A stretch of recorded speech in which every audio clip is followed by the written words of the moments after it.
Hey, this is The Thing About Cars, coming to you from Strongbox West in Atlanta. It's a somewhat rainy day. But that wasn't expected. We weren't gonna. It wasn't supposed to rain until much later today. Right, right. So you guys rode. Oh, did you get rained on? Yeah, oh, yeah. But you're in your car. Yeah, I'm in the car. Okay, but you guys got rained on. Yeah. I hit a couple pockets of rain. Yep. All right. So this is, as Ben has already said, we're back doing episode 2 of our motorcycle series here. I'm Mickey, and around the table we have Tom? Misty. And Ben. And we're going to jump right into these questions, I think. But, well, maybe we won't jump right in. Maybe I'll start off with trivia and we'll end them at the end of the episode this time. So this first question gets answered pretty quickly. And the second question tags to the second one. So I'll ask them both in tandem. In which country was the first motorcycle invented? Was it Germany, the UK, Japan, or Norway? Think about that for half a second. Anybody have a guess? Ben can see the answer, so he's cheating.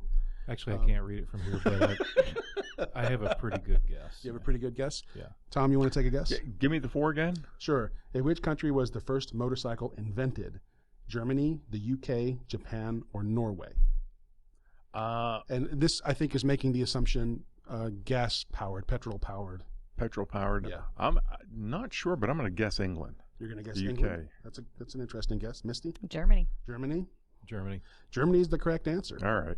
So, yeah, the first gas-powered one. I think there was a steam-powered one that had existed in France before gas-powered, made a lot more sense to put, on 2 wheels. But the second question, which tags onto the first one, and we will answer this one at the end of the episode, is what was the first internal combustion gas-fueled motorcycle? Was it the BMW R32, the Daimler Reitwagen, the Zundap Z22, or the Hercules Wankel? And I still have one more question if we do an episode 3.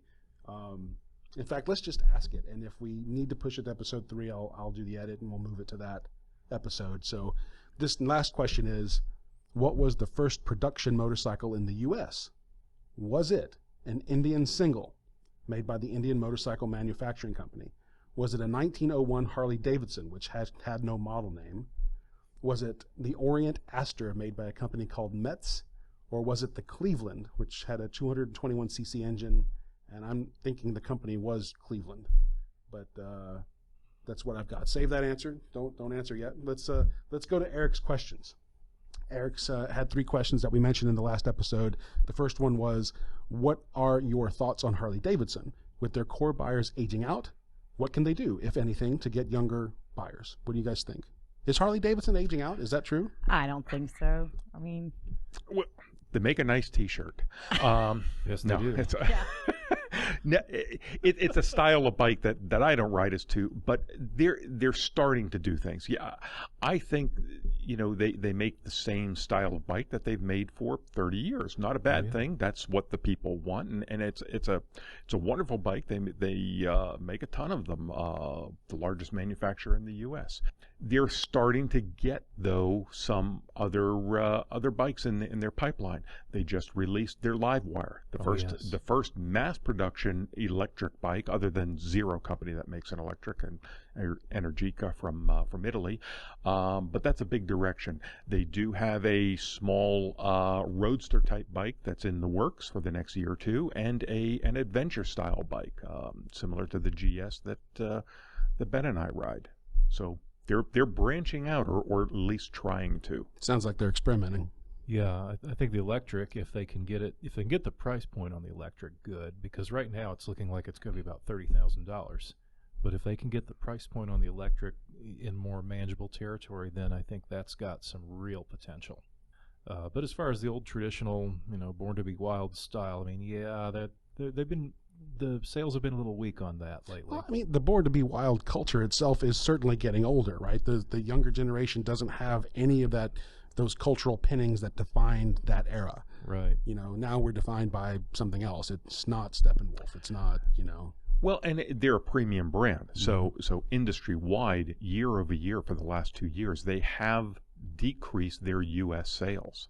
And it's a premium brand. So say to get younger riders in, well, they're not going to buy a $15,000, $20,000, even $30,000 Harley-Davidson. They're just starting off with their lives. They don't have that ability.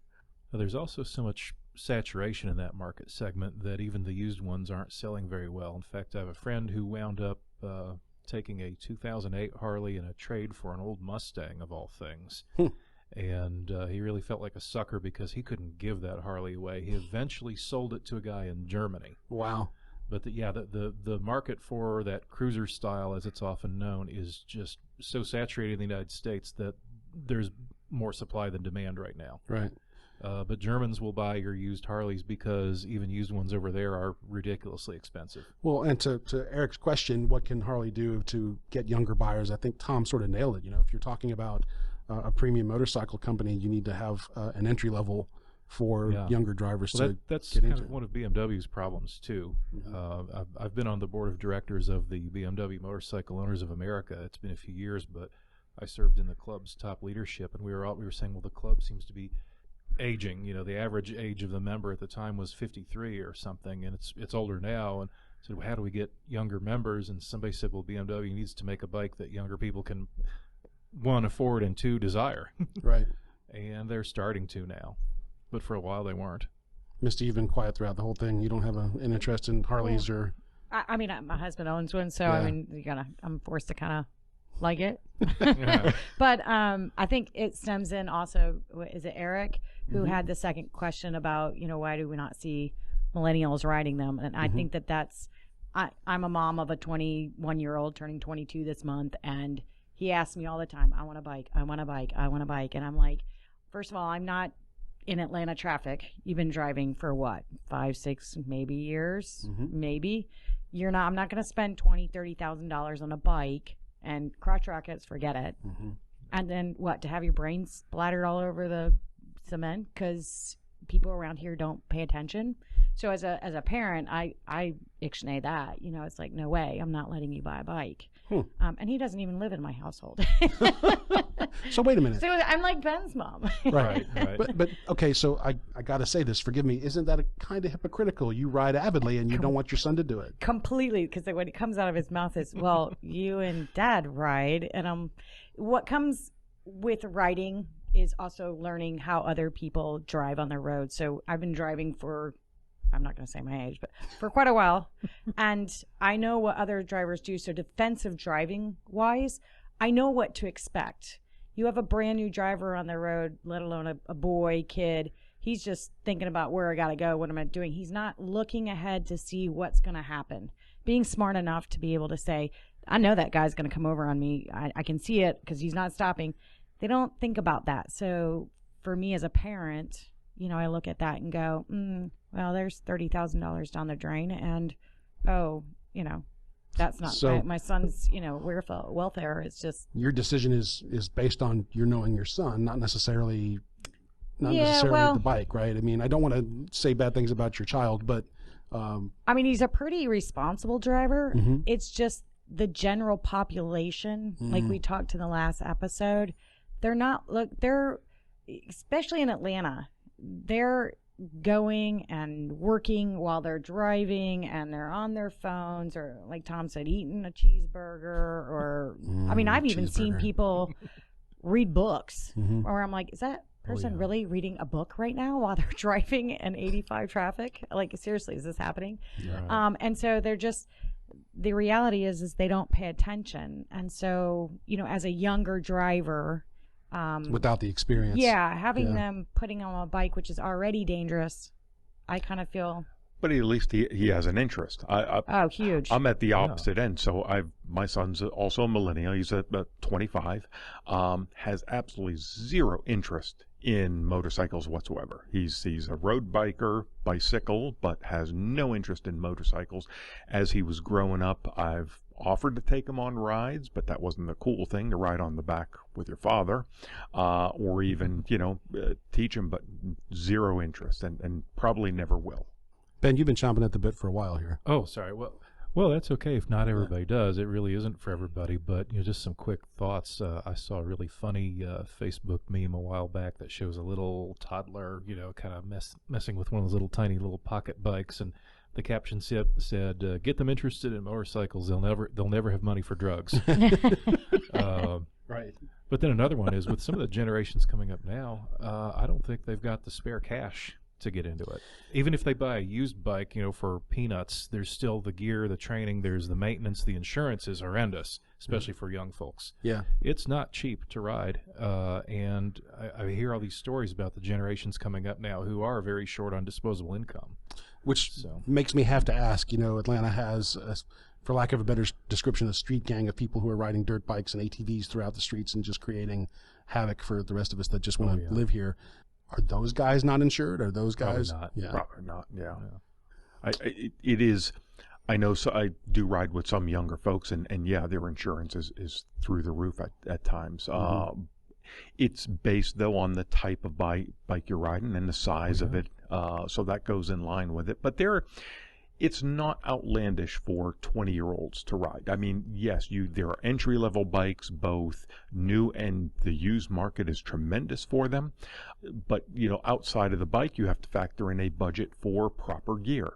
Don't go out in T-shirt and shorts. So that's one thing that we promote quite a bit. And the groups that I ride with, I promote quite a bit. So it is an investment. You have to want to really get into it, but I think it's more millennials or that would get into it, maybe grew up with it. It was a family friend or an uncle or somewhere in the family that rode, and so that's where they were interested. Yeah, my 10-year-old, I have a 10-year-old currently today, and he rides with us. He will only ride with my husband though, because he's a much better driver than I am. But we only take him out for maybe an hour. Usually by an hour, he's usually falling asleep on the back. So we only have a small window with him. But he's always been into him, just like my oldest. He's always ridden with us, and we usually take the back roads when we do those.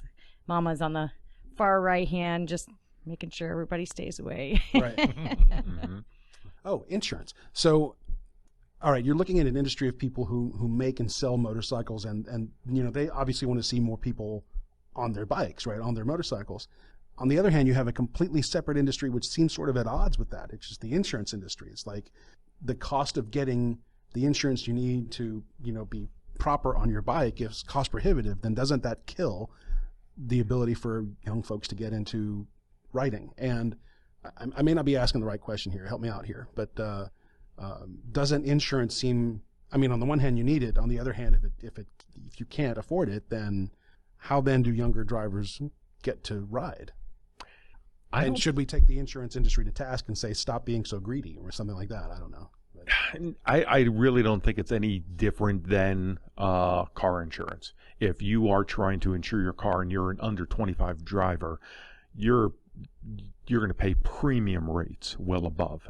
If you have an accident or anything, and you're young, that's where the demographics are. So I don't feel that insurance is an impetus to people riding. I think it's more of desire. Here in Atlanta, the traffic, it's bad enough in a car, much less on a bike. And you have to approach it with an open mind. It is more dangerous than riding a car, but it's a hell of a lot more fun at times. Oh, yeah.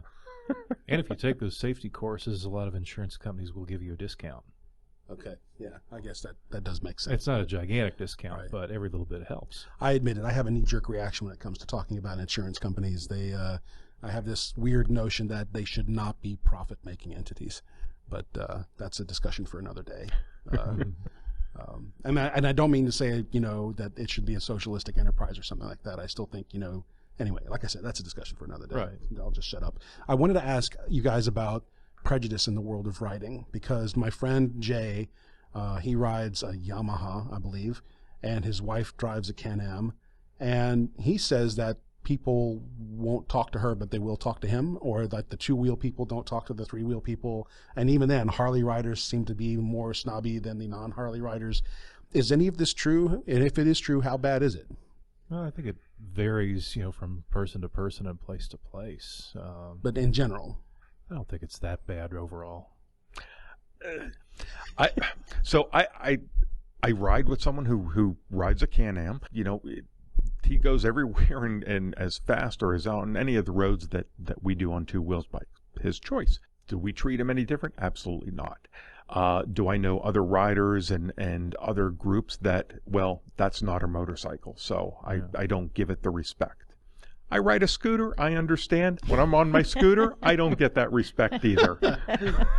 One little thing I'll put out here for those who don't ride. There's what's called the wave. You may have seen this. Motorcyclists generally wave at each other. Yes. And there are a lot of jokes and things and snobbery things about that. But I wave to everybody, including the scooters.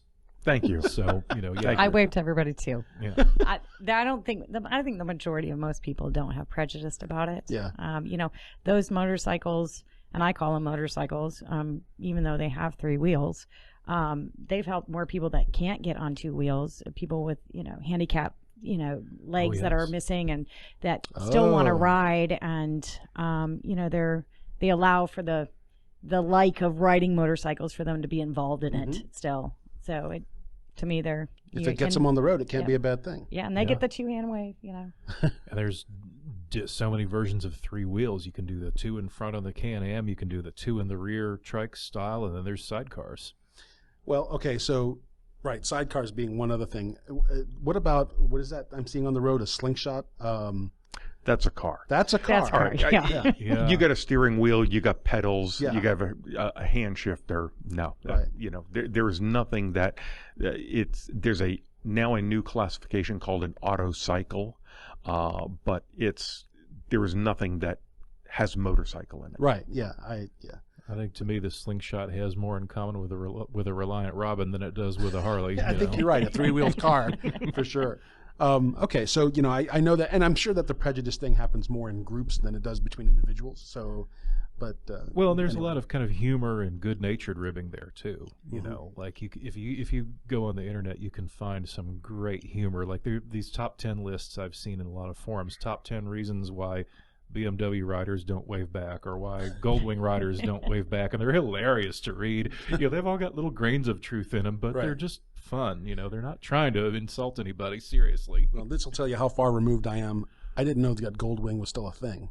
Oh yeah, Huh. They just brought out a new version. In fact, that's getting a little bit of derision for maybe not quite hitting the mark, and they made it a little smaller and a little sportier.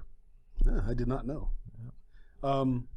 Eric's last question. Let's tackle that one. He says, "What are your thoughts on electric motorcycles in general?" Ben's already sort of touched on this, that electric bikes shouldn't cost $30,000 to get into. What do you think, Misty? Well, I don't know if I really have an opinion about that. I mean, I already ride in the HOV lane for free, and I know I didn't pay $30,000 for my bike. But when you're talking about what is it doing for the economics, or what's the word? The environment. If it's better for the environment, I mean, people are really into that right now. I mean, maybe that's where you get the kids. Well, I think it's growing. I think electric bikes are the future of motorcycling. Sure. There's a couple of manufacturers, Zero Motorcycles, who makes motorcycles exclusively. There's an Italian brand, Energica. Harley now has just entered in with their electric motorcycle. BMW makes an electric scooter. Vespa just came out with their own electric scooter.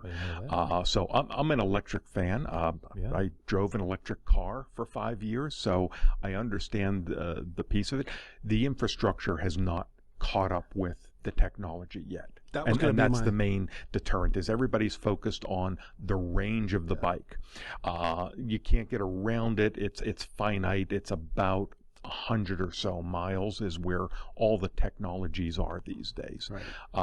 The price point will come down as the volume increases, but the infrastructure has to be there to make it really viable. I think the techiness of it is one of the things that may attract some younger folks to them.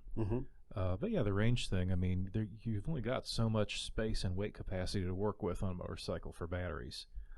Some of them come with built-in chargers. Some of them come with optional extra batteries. In fact, Zero has one that I think with most of their models, you've got a choice. You can go for the built-in charger, or you can go for the extra battery capacity, but you can't do both because they live in the same spot on the bike.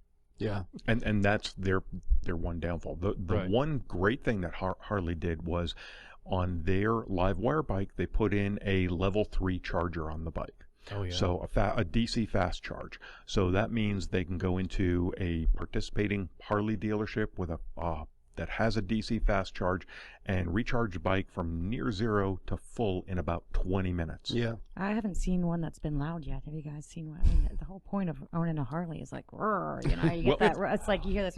You're like, is that really a bike? The unique thing that I read about Harley, though, was that they built in into the gearing of the electric bike for it to make some noise, so that there would be some noise to it, because typically an electric bike has no noise whatsoever. See, the lack of noise is the part about it that kind of excites me, you know, where all you hear is the world around you. Stealth bike for Ben.